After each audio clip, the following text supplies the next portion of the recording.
I'm Josh.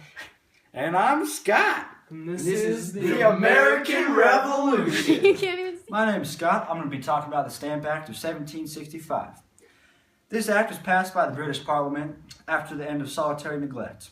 It required all Americans to pay a tax for every single printed paper that they used. The money collected by the Stamp Act was to be used to help pay the cost of the 7 Years' War. It was viewed as a direct attempt by England to raise money in the colonies without the approval of the colonial legislator. It was the first direct tax on the colonies from Britain. That's all I have to say.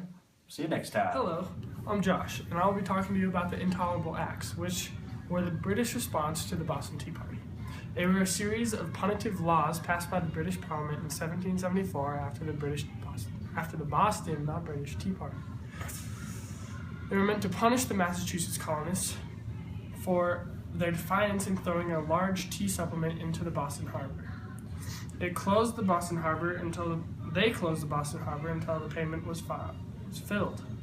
It triggered an outrage and resistance in the 13 colonies, and it was a key development for the Revolutionary War. The Boston Tea Party on December 16, 1773 was from Samuel Adams and the Sons of Liberty boarding 3 ships in the Boston Harbor and threw 342 chests of tea overboard. Wow, they were dressed as Mohican Indians because they were very, very angry at England because of the tax on the tea. Okay? And so then that made England even madder, and then it resulted in them doing something else. Okay. I'm back. This is Scott. I'm back, and we'll be talking about the First Continental Congress. September 5th, 1774. This was a response to the Intolerable Acts. The meeting was called in response to acts of the British Parliament, so the Intolerable Acts.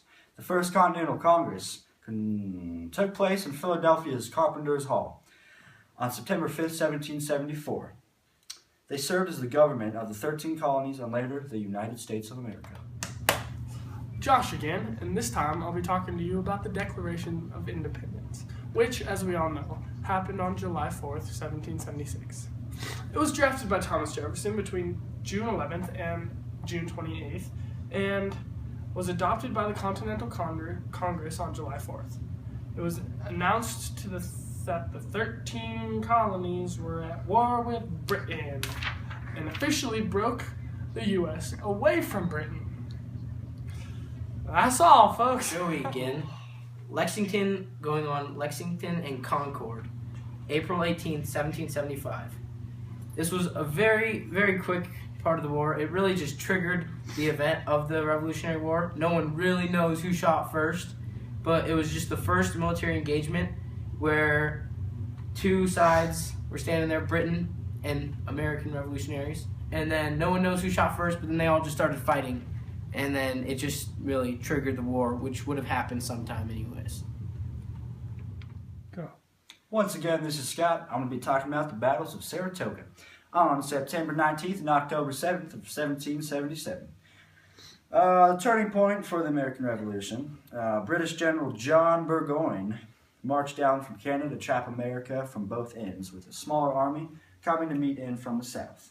The other army never showed, and Burgoyne was trapped by superior American forces, who won the 2 battles that Burgoyne started while trying to get out, being trapped. Burgoyne ended by surrendering his army. Battle helped show France that the colonies might win, so France came to help. That's all I have to say about the battles of Saratoga. Josh again, and this time I'll be talking about the Treaty of Paris, which was signed on September 3rd, 1783.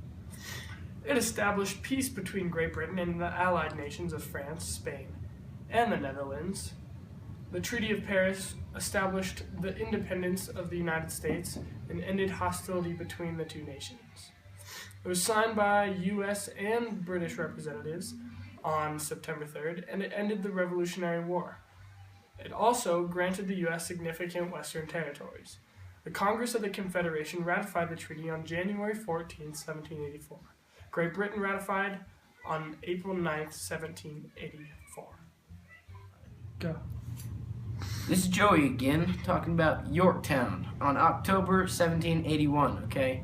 This was in Yorktown, Virginia, from September 28th of 1781 through October 19th of 1781. The battle pitted George Washington, aided by French General de Rochambeau, against British General Lord Cornwallis. Not a very manly name. The defeat of the British at Yorktown prompted the British government to negotiate an end to the Revolutionary War and give their colonists their freedom from the mother country.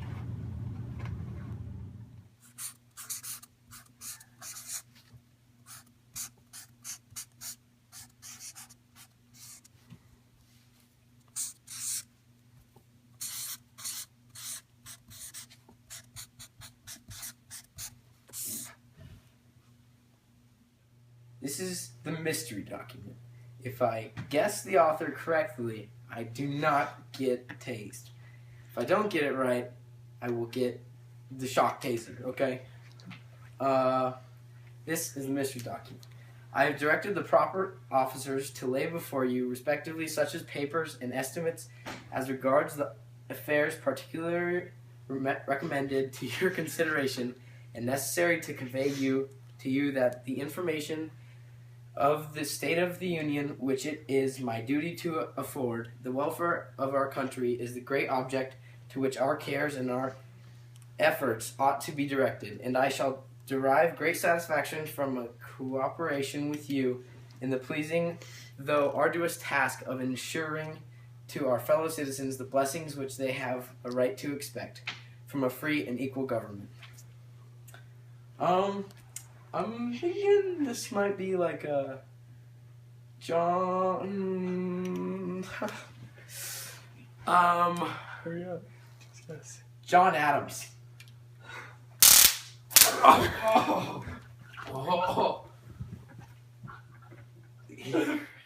How's it going? I'm back for the last time. Alright, I'll be talking about Thomas Jefferson. This guy's important. He was a founding father, obviously. You should know that. Prime author of the Declaration of Independence. He was a delegate in the Second Continental Congress after the outbreak of the American Revolution. Third president. Get in your head.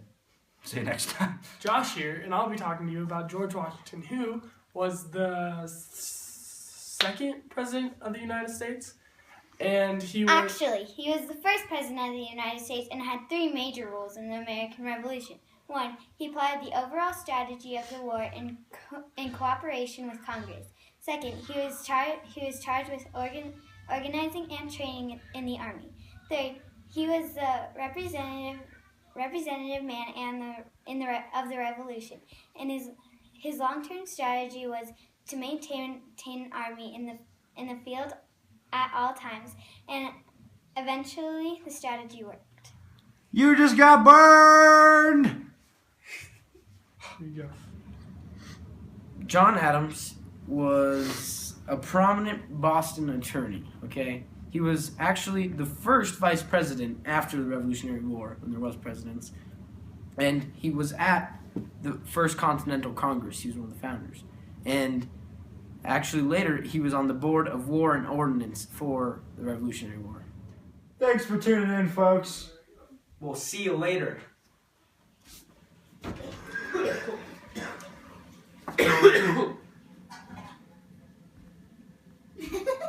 Bye.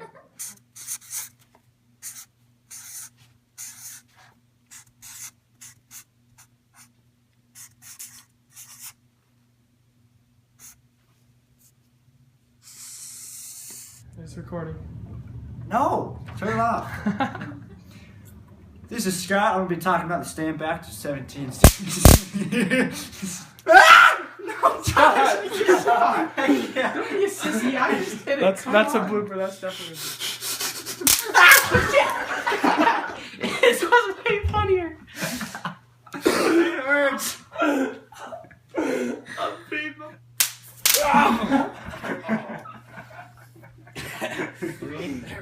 2